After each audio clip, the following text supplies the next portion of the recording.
За энэ нөгөө таны яриад исэн цэвэрлэх байгууламж чинь тий. Яг хизээнээс ажил нь эхэлсэн. Ер нь хизээ гэхэд дуусгаар байна уу? Энэ өнгөрсөн жил эхэлсэн.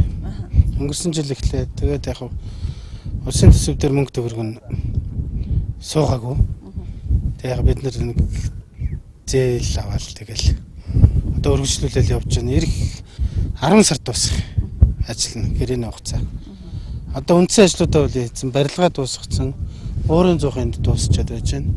Цаана тэр лагийн талбай гэдэг байж байгаа. Тэр нь ингээд дуусчихсан.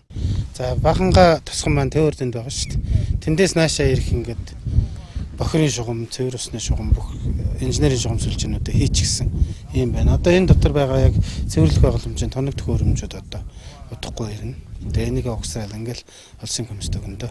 Энэ цэвэрлэх байгууламж нь бүр ажиллагаа болцсон. Ажиллагаа болоод тэгээ бүр юм балгасуулаад удаж байгаа. Тэгээ яг хөр энд бас энэ цаана нэг нуур байгаа л да. Тэрлүү ажил тэгэл бас яг бохироор ямар ч ариутгал юмгүйгээр ингээл хийждэг. Тэгэл эндээс энэ оршин суугийн одоо айл өрх юм мал нь ингээл ундаалал байж байгаа жишээд. Цэвэрлэх байгууламж хийн гэдэг чинь бол их одоо олон одоо хүн мал те олон байгаль экологид бол маш тийм их уянтай ажил юм л да. Би өөрөө агаар хөрсний бохирдлыг хамгаалах мэрэгжлийн холбоо гэж байдаг. Төрийн бас болох. Тэрний тэргүүнээр ажиллаж байгаа. За инхээр одоо гэр хорооллын айлуудын одоо жорлон хөрсний бохирдлын тэр асуудлыг шийдэх тал дээр нэлээх ажил хийсэн.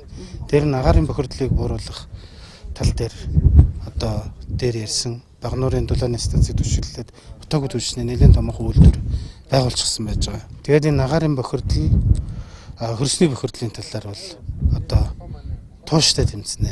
Миний Twitter хуудсан дээр ч байж байгаа. Утаа алгуулаагүй гэдгийг өглөө болго надад сануулж байгаа гэж. Би тэгэхээр энэ зуны үйлрэл боллоо хизээч ерөөсөө утааг банк төр засгийн анхаарал тавьж энэ мэрэгжлийн байгууллагын шугамар хөрсний бохирдол агаарын бохирдлын асуудлыг банк ярьж ганцхан ярих ч бас хийчихсэн одоо цөөхөн хүмүүсийн нэг гэж боддог.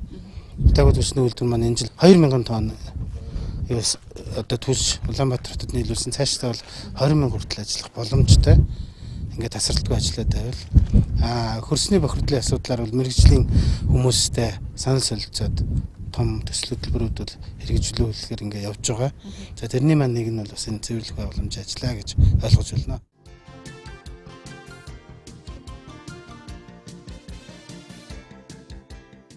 Үндсэндээ таны хийж байгаа ажил бол нэг компани бизнесийн төлөө гэхээсээ илүү ард иргэдэд хэрэгцээтэй ажил байна гэдэг нь харагдаж байна л да. Тухайн дүүргийн иргэдийн бохирын асуудлыг бол шийдэх юм байна. Тэ энэ ашиглалтанд орчих юм бол. Тий. Ерөнхийдөө бол тайлцлаа. Одоо бид нэр хайчих үлээ. Одоо нам руу явах юм. Манай би чинь сонгон хайрхан дүүргийн таач их ажилтай байдаг юм байна те. Одоо хайчих үлээгээр дуусах байх л гэж бодохоор одоо тийшээ явах. Сонгон хайрхан дүүргийн ардчилсан намын дарга гэдэг шүү дээ. Тий. Тий, одоо сонгуул өгсөн ажил бол дундарч байгаа. Тэгэхээр манай намын байраар нэг ороод нэг тэнд тавгаас ажилтай тий. Тий, тэнд би хүмүүс цугласан байгаа. Манай намайг нэг уулзалт хийх нэг 2-3 хүн ирсэн байна гэдгээс. Тийш очиж уулзах ажилтай байгаа. Нэгэнт бид таны өнөөдөр ажлыг сурвалжлах учраас нам хувьсгал гэлтгүүл бүгдийг л өнөөдөртөө багтаагаа сурвалжлаа. За.